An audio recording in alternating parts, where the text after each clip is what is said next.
안녕하세요. 결혼한 지 2년 만에 이혼을 하게 된 30대 여성입니다. 솔직히 아직 주변 사람들한테는 이혼의 이응자도 꺼내지 못했어요. 밖에서 워낙 남편에 대해서 욕 한마디 한 적이 없어서 저희가 정말 사이가 좋은 줄 알거든요. 사실 집안일은 어디까지나 집안일이니 죽이 되든 밥이 되든 남편과 둘이서 해결해야 된다고 생각해서 남편에 대해서는 말을 아꼈던 건데 이렇게 결국 이혼을 하게 되니까 그간의 노력이 우습기만 하네요. 남편하고는 대학교 때 처음 알게 되었고 이후로 몇 년간 친구로 지내다가 28살이 되던 해 연애를 시작했어요. 당시 남편이나 저나 회사를 다니는 평범한 직장인이었고요. 처음부터 결혼을 염두에 두고 만났던 건 아닌데 사귄 횟수가 길어지니까 언젠가부터 결혼을 전제로 한 대화가 잦아지대요. 그러다 작년에 시부모님께서 둘 다 적은 나이도 아닌데 결혼 생각이 있으면 이제 그만 결혼하고 그게 아니면 헤어지란 말씀을 하시면서 갑자기 결혼 준비에 속도가 붙었습니다. 결혼 준비를 하던 당시 다른 커플들은 의견이 달라서 많이 다투기도 한다던데 저희는 그런 것도 없었어요. 남편은 평소에도 제 의견을 존중해주는 편이었고 저는 저대로 좋은 게 좋은 거라고 딱히 고집을 부리는 성격이 아니었거든요. 그래서 종종 어떤 일에 있어서 의견이 다를지라도 그게 다툼이나 싸움으로 이어지는 경우는 거의 없었습니다. 오히려 서로의 마음을 먼저 알아채지 못해서 미안해하는 시기였지요. 그런데 결혼식을 2달 정도 앞두고 시댁의 일이 터졌습니다. 아버님께서는 직원 수 5명의 작은 공장을 운영하고 계셨는데 횡령 사건이 벌어진 거였죠. 그리고 어이없게도 그 사건의 주범은 남편보다 4살 어린 시동생이었습니다. 남편과 달리 시동생은 대학을 졸업한 이후에도 자기 앞가림을 제대로 하지 못해서 결국 아버님이 옆에 끼고 일을 가르치고 계셨거든요. 그런데 그런 와중에 시동생이 아버님 모르게 장부를 가지고 장난질을 쳤던 거고 그렇게 빼돌린 돈이 자그만치 1억이었어요. 사실 1억이란 돈이 누군가에겐 별거 아닐 수도 있지만 아버님이 운영하시던 공장처럼 규모가 작은 사업장에서는 공장 자체가 휘청일 수 있을 만큼 큰 액수였습니다. 게다가 일이 하나씩 꼬이기 시작하니까 여기저기서 잡음들이 들려오기 시작했지요. 아무튼 난리도 그런 난리가 없었어요.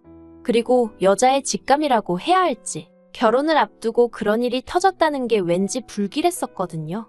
그런데 아니나 다를까 하루는 어머님 아버님이 저희를 부르시더니 저희 결혼에 보태주시려고 했던 1억을 일단 급한 대로 사업에 써야 할 것 같다고 말씀하셨습니다. 그러면서 상황만 해결되면 바로 돌려주시겠다고 하셨는데 솔직히 저희가 어머님 아버님께 돈을 맡겨놓은 것도 아니고 그렇게는 안 된다 소리를 어떻게 할 수 있었겠어요. 게다가 저희는 연애 3년 차부턴 양가 부모님과도 종종 만남을 가져왔기에 어머님 아버님이 힘들어하시는 걸 차마 외면할 수가 없더라고요. 그래서 자의반 타의반으로 알겠다고 했네요. 하지만 어머님 아버님 앞에서 괜찮은 척 했음에도 불구하고 솔직히 갑자기 예산에서 1억이 훅 빠져나가니 저도 기분이 좋을 리는 없었죠. 결혼에 들어가는 비용부터 시작해서 신혼집까지 전부 다 계획을 수정하거나 새로 세워야 하는 상황에서 웃을 수 있는 신부가 몇이나 되겠어요. 저라고 다를 것 없이 머리도 많이 아팠고 여러 가지로 속상한 마음을 감출 수가 없었습니다. 그리고 무엇보다도 친정부모님께 어떻게 설명을 해야 할지 모르겠더라고요. 친정아버지도 사업을 하시는 분이셨으니 말씀을 드린다면 아버님의 상황을 이해해 주실 거란 생각은 들었지만 사실 그것보다는 부모 돈에 손이나 대는 시동생 때문에 괜히 멀쩡한 저희 남편까지 색안경을 끼고 보시진 않을까 걱정이 되었거든요. 그래서 결국 친정부모님께 구체적으로 상황을 설명하는 대신 예상에 없던 대출을 받았습니다. 다행히 제가 다니던 회사의 직원들을 대상으로 저금리로 대출을 해주는 제도가 있어서 그걸 활용했어요. 그렇다 보니 제 명의로 대출을 받을 수밖에 없었지만요. 그리고 기왕 받는 거 조금만 더 무리를 해서라도 아예 집을 사자는 생각이 들대요. 그래서 1억 3천이란 목돈을 대출받아 구축이긴 해도 작은 아파트 하나를 샀어요. 그런데 이 아파트 때문에 제가 울고 웃게 되었습니다. 무슨 말이냐 하면 어디서부터 이야기해야 할지도 모르겠는데 그렇게 아버님 공장에서 시동생이 대형 사고를 치고 난 이후로 아버님은 아들놈도 못 믿겠다 하여 직장을 구하던지 독립을 하던지 하라며 시동생을 떠미셨거든요. 그리고 시동생은 시동생대로 그런 아버님이 치사하네 어쩌네 한마디로 싸가지 없는 소리만 해대더니 얼마 지나지 않아 일자리를 구했다고 하는 거예요. 아는 동생이 아는 호프집에서 일을 도와주기로 했다나요? 솔직히 그때만 하더라도 시부모님은 물론이고 저희 부부도 제대로 된 직장도 아니고 또 얼마나 다니고 때려치려고 저러나 싶어서 영 마뜩찮아 했어요. 하지만 당장에 어머님 아버님도 입 밖으론 한마디도 꺼내지 않으셨는데 제가 뭐 한다고 나서나 싶대요. 남편도 지 인생 지가 알아서 살게 내버려두라는 식이었고요. 그래서 그냥 그래 뭐가 됐든 오래만 다녔으면 했습니다. 그런데 일을 다닌 지 한 2달이나 되었을까요? 새벽 1시쯤으로 막잠이 든 상황이었는데 남편이 저를 흔들어 깨웠습니다. 그리고는 한다는 말이 방금 시동생한테 연락이 왔는데 술에 너무 취해서 집까지 못 가겠다며 하룻밤만 재워달라고 했다는 거예요. 생각지도 못한 남편의 말에 당황스럽기는 했지만 매정하게 안 된다 소리를 못했어요. 몇 번이나 그랬던 것도 아니고 처음 있던 일이었으니까요. 그래서 그러라 했습니다. 그리고 한 1시간이나 흘렀나 조용히 벨이나 누르던가 아니면 전화를 하지 시동생이 요란하게 현관문을 잡아 흔드는 소리가 들리더라고요. 저도 모르게 인상을 썼고 남편은 부랴부랴 나가서 현관문을 열었습니다. 그리고 그렇게 집 안으로 들어온 시동생은 정말 고주망태가 돼서는 남편에게 하소연을 늘어놓기 시작했어요. 나이도 어린 게 사장이라고 이래라 저래라 하는데 언젠가 가만두지 않을 거라면서 자기가 왜 이렇게 고생을 해야 하냐고 아버님이 원망스럽다는 뭐 그런 얘기들이요. 근데 솔직히 제가 듣기에는 다 자업자득이다 싶었는데 남편은 그래도 자기 동생이라 그런지 안쓰러웠나 봐요. 시동생을 다독이더니 좋은 날이 올 거라며 어르고는 소파에 눕혀주대요. 한편 저는 잠을 있는 대로 설쳐서 평소보다 30분 정도 일찍 일어났습니다. 그래서 출근길에 커피라도 한 잔 사갈 요량으로 출근 준비를 시작했죠. 그런데 그때 안방문이 벌컥 열리더니 시동생이 자기 술국 좀 끓여달랍니다. 그나마 제가 옷을 입고 있었으니 망정이지 너무 황당하더라고요. 그래서 저도 모르게 왜 함부로 방문을 여냔 말이 좀 크게 나갔던 모양입니다. 그러자 자다 깬 남편이 왜 애한테 소리를 지르냐면서 저한테 소리를 치는 거예요. 그러자 시동생은 실실 웃으면서 방문을 닫았는데 저는 다른 무엇보다도 시동생이 보는 앞에서 남편이 저에게 소리를 쳤다는 사실 자체가 용납이 안 됐어요. 그래서 남편더러 이게 무슨 짓이냐고 따졌습니다. 그러니까 남편이 한다는 말이 어제 자기 동생 우는 거 못 봤냐면서 이따 출근하면 또 이리저리 치이고 고생할 애라며 집에서라도 좀 따뜻하게 대해주라나요? 그래도 그땐 몰랐습니다. 남편의 저런 태도가 저를 이혼까지 하고 싶게 만들 거라곤 조금도 예상하지 못했지요. 황당하긴 했지만 전날 밤의 여파가 오래가는가 보다 생각하고 말았거든요. 근데 그게 아니었습니다. 이후로 한 달에도 몇 번씩이나 이것저것 핑계를 대면서 시동생이 저희 집에서 지내는 일이 잦아지대요. 그리고 더 웃긴 건 초반엔 그래도 남편이 저에게 시동생이 와도 괜찮은지 최소한 물어보기는 했거든요. 안 된다고 해도 집요하게 졸라서 어떻게든 이번만이라는 단서와 함께 오케이를 받아내는 시기였지만요. 그런데 언젠가부턴 아예 제 의견 같은 건 묻지도 않는 거예요. 그러다 결정적으로 남편과 이혼을 결심하게 된 건 지난달 비가 많이 내렸던 날이었어요. 모처럼 평소보다 일찍 퇴근을 해서 기분 좋게 집에 왔는데 현관에 낯익은 신발이 놓여있더라고요. 바로 시동생이었죠. 그 무렵 하루가 멀다 하고 뻔질나게 드나들어 환장할 노릇이었는데 급기야 집주인도 없는 집에 먼저 들어와 있는 걸 보게 되니 기도 안 차서 게다가 딱 봐도 술에 취한 것도 아니고 지하철이 끊겼을 시간도 아니었으니 더 어처구니가 없대요. 그래서 왜 집에 안 가고 여기로 왔냐니까 비도 오고 그래서 그냥 오기 편한 저희 집으로 왔다대요. 얼마나 당당하게 말하는지 순간 그럴 수도 있지 하고 납득할 뻔했다니까요. 그리고 그날 결국 퇴근한 남편에게 이게 무슨 경우냐고 따졌어요. 언제 시동생한테 현관 비밀번호까지 알려준 거냐고. 이러다 아주 같이 살자는 소리 나오게 생겼다고요. 그랬더니 남편이 하는 말이 그렇지 않아도 저한테 물어보려던 차였다면서 방도 하나 남는데 이참에 아예 저희 집에 들어와서 살게 하면 어떻겠냐대요. 혹 때려다 혹 붙인다는 게 이런 건가. 이번 기회를 통해서 더는 멋대로 드나들지 못하게 확실히 선을 그어야겠다 생각하고 남편하고 이야기를 시작한 거였는데 남편은 오히려 같이 살자는 이야기를 하고 있으니 정말 어이가 없었어요.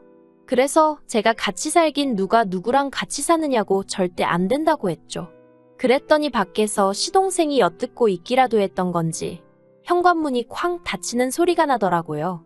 그리고 그 소리를 들으니 지분에 못 이겨서 현관문에 화풀이 하는구나 싶은 게 괘씸하기 짝이 없는 거예요. 누가 오라고 사정을 한 것도 아닌데 지멋대로 와서는 왜 남의 대화까지 엿듣고 기분이 나쁘면 나쁜 거지 어쩌라고 지 성질을 부리나 싶은 게 도저히 이대로 그냥 넘어가선 안 되겠다 싶더라고요. 그래서 남편더러 당신도 방금 듣지 않았냐고 저런 성질머리를 가진 인간하고 나는 못 산다 했습니다. 그랬더니 남편은 남편대로 저더러 서운하다 어떻다 하면서 이제 한 가족이니까 저한테는 남동생이나 다름없지 않냐면서 처남이랑 나이도 같은데 왜 자기 동생한테만 그렇게 야박하냐대요. 그래서 제가 내 동생이랑 네 동생이랑 같냐고 소리를 찔렀어요. 내 동생은 이렇게 경우 없는 짓도 안 하고 당신한테 싸가지 없게 행동하지도 않는다고요. 그리고 차마 입 밖으로 꺼내진 못했지만 솔직히 말해서 시동생이 아버님 회사 공금에도 손을 댔는데 어떻게 믿을 수 있었겠어요? 그리고 그날 새벽이 돼서야 시동생은 또다시 술에 떡이 되어 저희 집으로 왔습니다. 남편은 기다렸다는 듯이 현관을 열어주고 언젠가부터 시동생 방이나 다름없어진 작은 방에 직접 시동생을 데려다 눕히대요. 솔직히 연애할 때는 그렇게 서로 가깝지도 않았으면서 왜 하필 저랑 남편이 결혼하고 나니 저렇게 눈물 나는 우애를 쌓는 건지 이해가 되질 않았습니다. 아무튼 제가 남편더러 오늘이 마지막이라고 더는 시동생 못 오게 하라고 했어요. 농담이 아니라 진심으로 하는 말이라고 단단히 일러뒀지요. 그런데 퇴근하고 집에 돌아오니 보란듯이 시동생이 거실에서 TV를 보고 있었습니다. 그리고 저는 더는 피해서 될 일이 아니구나 싶어서 형한테 못 들었냐고 말을 걸었어요. 그런데 시동생이 모르겠는데요. 하는 거예요. 질문과 따로 노는 대답에 아, 이 자식 듣고도 무시하겠다는 거네 싶었고 그러니까 진짜 더는 못 참겠더라고요. 그래서 그냥 대놓고 지금 나가달라고 그리고 앞으로도 여기로 오는 일은 없었으면 좋겠다고 했어요. 그러자 시동생이 형이 괜찮다고 했다면서 자긴 안 나갈 거랍니다. 그리고는 절 보고 실실 웃는데 정말 뺨이라도 한 대 쳐버리고 싶은 거예요. 그래서 일단은 남편에게 전화를 걸어 상황 설명을 하곤 당장 집으로 오라 했습니다. 그리고 시부모님한테도 전화를 드렸어요. 그랬더니 시부모님 반응은 뜻밖이셨습니다. 그래도 지형이랑 가깝게 지내기 시작하면서 일도 착실히 다니는 것 같아서 좋다며 저더러 기왕 참은 거 조금만 더 참아달랍니다. 그러다 저같이 좋은 여자 만나서 장가가면 얼마나 좋겠냐면서요. 그리고 그런 시부모님한테 제가 무슨 하소연을 하고 도와달라 소리를 하고 싶었겠어요. 너무 짜증나서 저는 그런 건 모르겠다고 한마디 하곤 전화를 끊어버렸습니다. 그렇게 시동생과 대치 아닌 대치를 하고 있는데 남편이 들어오대요. 남편도 들어오면서 집안 분위기가 장난이 아니라는 것쯤은 금세 알아차린 눈치였습니다. 저는 그런 남편에게 창고에서 가방 꺼내서 당신 짐 챙기라고 한마디 했어요. 그랬더니 남편이 눈을 크게 뜨고는 그건 또 무슨 소리냐면서 그래서 제가 아무리 생각해봐도 내가 왜 이런 꼴을 보고 살아야 하는지 모르겠다 했습니다. 그리고 이 집도 생각해보니까 내 집이나 다름없는데 왜 내가 불편하게 지내야 하느냐고 더는 못 참겠다 했지요. 하지만 남편이나 시동생은 제가 그냥 순간 욱해서 화를 낸다고 생각했는지 말로만 미안하다 조심하겠다 하며 짐도 안 싸고 나가지도 않았습니다.